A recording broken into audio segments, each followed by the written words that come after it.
You're listening to a special mini-series of by Shawneda, Real Firstwives of Metropolis, Chapter 5.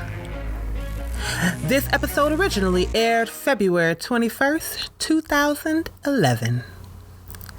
Today, on the Real Firstwives of Metropolis, we are delving into the day-to-day lives of our divine divas after finding out how some of our leading ladies felt about meeting each other.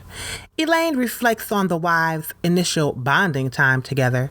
Patronda gushes about the woman she believes is God's shining flower. Kendalynn is in a peachy state at an award ceremony. Carmandi plans on turning beauty inside out. Of course, we'll have more interviews to find out how these women are really feeling. Thanks for joining us as we watch The Firstwives, doing when the doing's good. This is Serenity Jones. I'll see you at the end of the show. Interview. Elaine. Donning a khaki pantsuit with a lilac button-down shirt and red glasses, elder Elaine Bright sits in front of the counter of coffee and clicks. She pats her hair and smiles into the camera. Bonding with the wives was really fun, and I especially think we learned a lot about each other at Kendalynn's house. I'm still not sure what the objective was when we ate together at Carmandi's guest home, although it was very nice, and her estate is lovely. We've also gotten to know her guard very well. He used the gift card we gave him and joined us for a worship service.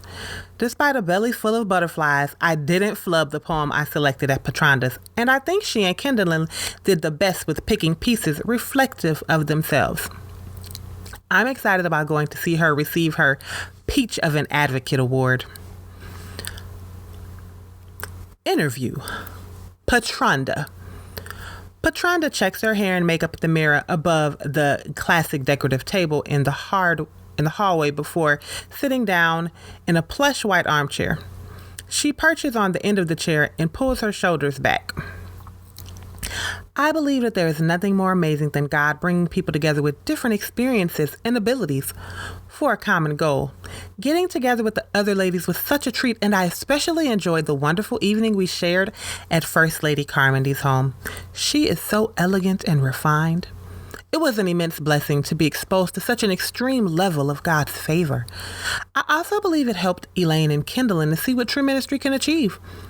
There are so many other women God could have selected for Carmandi and I to groom and minister to, but they were given this awesome opportunity, and I hope they will take advantage of it.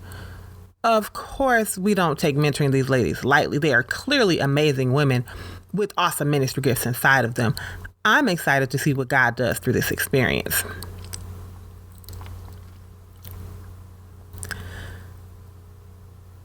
Kendalynn walks into the room, all smiles, as she approached the table with Carmandi, Elaine, and Patronda already seated. Carmandi is stunning in a navy and cream pantsuit with matching 2-inch pumps with her hair swept up into a soft French roll. She sits up straighter and smiles into the camera of a photographer at the table. Patronda pats her curly fro, pulled away from her face. Her chocolate and beige pencil skirt complement the chocolate brown cashmere sweater set. Elaine holds her hands in her lap. Her turquoise and jade tapered blazer pops against the black slacks pulled together with the cerulean jade and turquoise ankle boots. Kendalynn smiles at the women and waves at Elaine as she walks up the 3 steps to the stage, holding her husband's hand. The MC hands her a beautiful crystal plaque for her work with the Department of Human Services as an advocate and chairperson on their advisory board. Pastor Thompson passes her his handkerchief as several tears slide down her cheeks. This is overwhelming. I give God the glory for all of the things He enables me to do to assist those who aren't able to help themselves. There is nothing more I can do but say thank you to Him and my awesome husband who appreciates the passion I have for my work, even when it calls me away from his side. I love you, darling. Kendalynn blows a kiss to her husband. I won't try to name all of the people in the State Department who I work with and appreciate because I don't want to forget anyone and hurt anyone's feelings. Thank you again, everyone. Pastor Thompson offers his hand to Kendalynn at the stairs again. They hold hands all the way back to the table with the other ladies. He sits down and then rises and returns to the podium.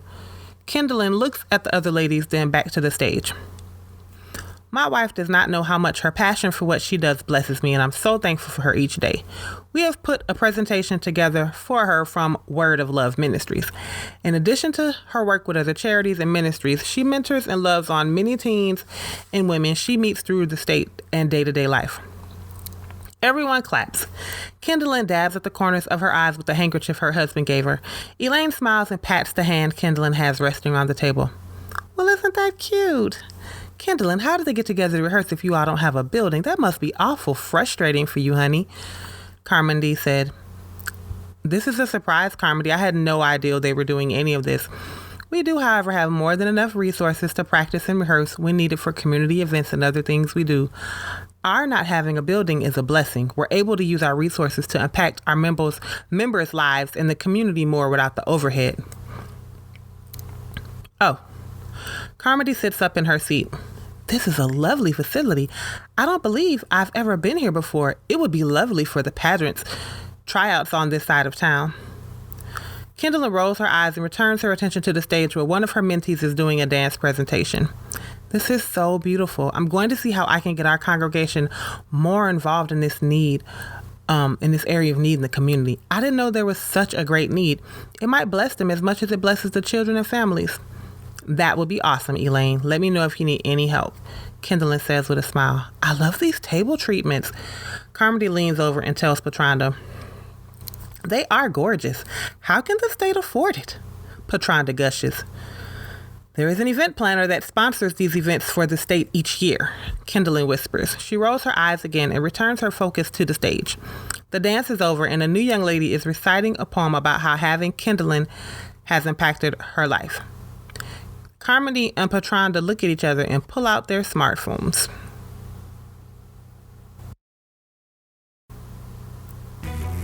I hope you enjoyed Chapter 5 of Real Firstwives of Metropolis, the prequel to Goal PowHer, Making Moves in Metropolis. Up next is Chapter 6.